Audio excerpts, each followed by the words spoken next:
Ngasidi miyoibagi puwarida maralai basing dandi pibda siznaramba tamthibdagi tamthiraba Cheirak kupi mapangi maramda khanminase. Cheirak kupi mapansdagi rapist amada pibda karamana khwaidagi hena chunagini haibadasu mayamna comment phundokpiramo.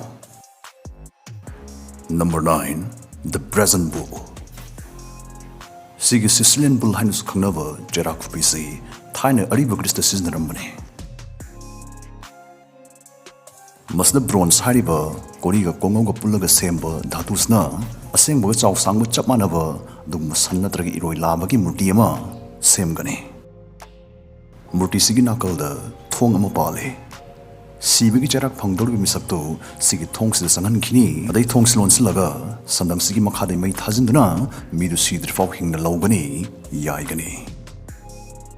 Brazen Bull si saba matamda manungda lawriba misna pokpadai phibam kaina law khongbagi makholdo babuksingna tanaba khonjal mapal thornaba mongda design tawi. Maduri solo rakpada babuk murta kanagumba hran chinthi tawba nupida chopa yarum-lagasu hais ai ngaside gyan ta jahorage amasni pura hingyai phawhane as ai masikati khanglakpa ngamjaroi ko adana mapukning da phawnanaba.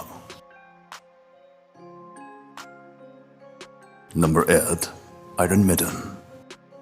Heavy metal music tabiragadi Iron Maiden haiba mingsai masi adum hana soidana tabiramane.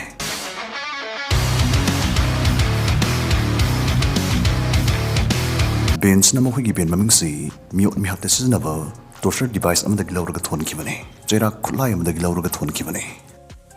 Masigi hek ubada akibai masuk oiba Cheirak khulai se masi karam kanda amadi kamdongna siznam khaibadi historians singna tangdang makhangba ngamde. Adubu Iron Maiden sing sisu atumna museum kya tadi uwa fangane.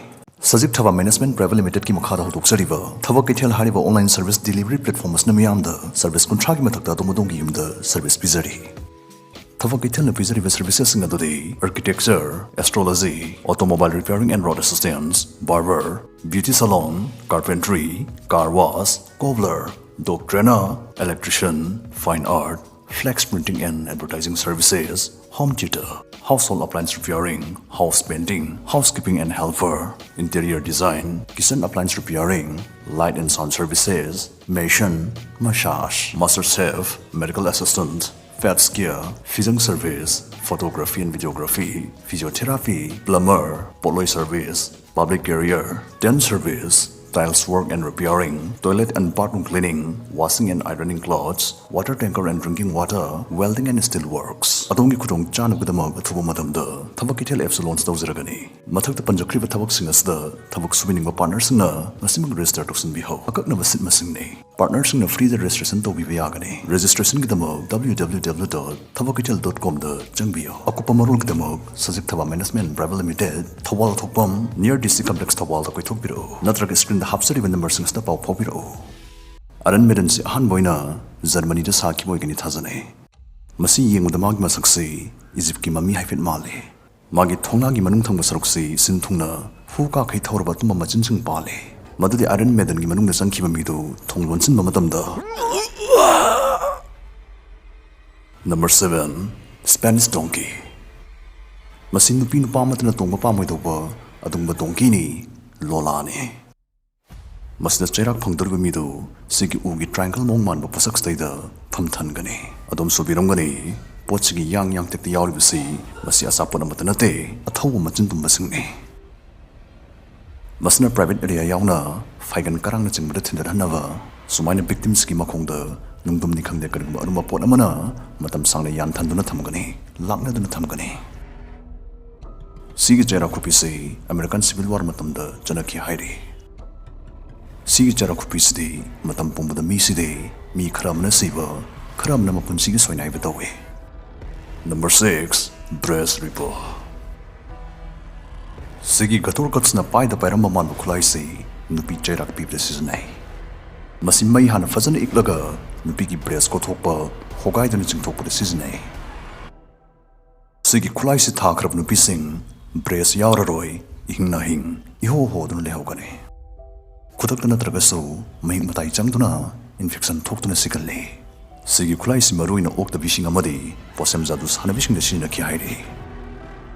Report kharagi matungina 2014 da ISIS na siga chap manaba khulai am nupi amada sizinakhi hairi adubu khulai sigi manungsi makoina de dress ripper haina kaukide the biter haina oina kauki manipuri da halagana achikpi ISIS na achikpi simaruina fidget kamna setpising na sizinai hairi. Number 5 crocodile shears gumbir kati sina muglam hinman pana hade sizinaba onthokpa khulai ni Cheirak kati ni masak se ubuda masai karamba mong sinramada mamale chume adumna khalibudo masi maida fazana iklaba matungda ekogi maru ekaro pinisi sapthatpada siznai charap launa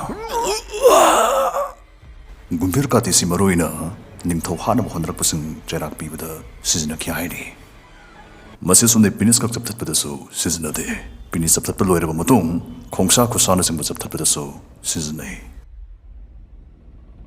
Number 4 the Chinese torture shear masi lemna pirus nupi matana makhoi ya unpur oina puring loida uzokrini hoi main paduna lengleng chat poiragadi wafum amani so franchise tagi haljik sona fau sigi sokrisi kal satna lermi bane sokrisi una savane sigi khutam pham magi pambom nangal nga thafam khong thampam amani sitsida still gi betarani toi pale mapi thonganda sokrista phambamido kudak tuda sibrai su sida yam wa wadu ma khangam da bachina kholamadi khangmazani China khol se hingana vokali gumbuda so krisi ki makhada koila sab su thamjili hairi.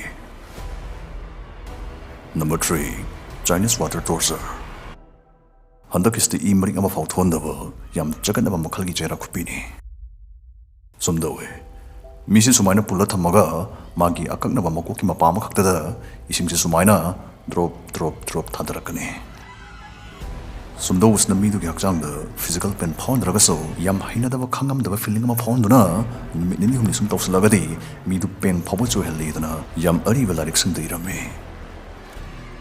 Number 2 coffin torture madam khwai changna mi hatpa mokhal gi Cheirak khupini coffin torture sida dandi phangdaru midu sigi apikpa ko ma da posak sigi manungda changhangane manungsta ma sujilaga phamba natana hi patumba yaga da banate asumna dandi phangdaru midu manungsta changhalaga awangbu unatraga bimamadi yansanduna thamangane aduga loire siraga langja kwangna sakri phangma uton waton sida dum laigane. Number 1 scaphism masi khoi sangom nama makhalgi Cheirak khupini haijage was the victim the khoi mani sangom namfu da marang kan bijesin gane aduga masada khoi masum takai tesil laga hi anigi karakter punsindune jel nai da batung bising amada tawhanduna thamgane ngaki matung da dimabun sijaba masin langam drabatin gang kya mabu na balakane mabu hingna sasilakane asumna hingna tin kang am yusi koyag machinjak oiduna yam misi chadna sikane scaphism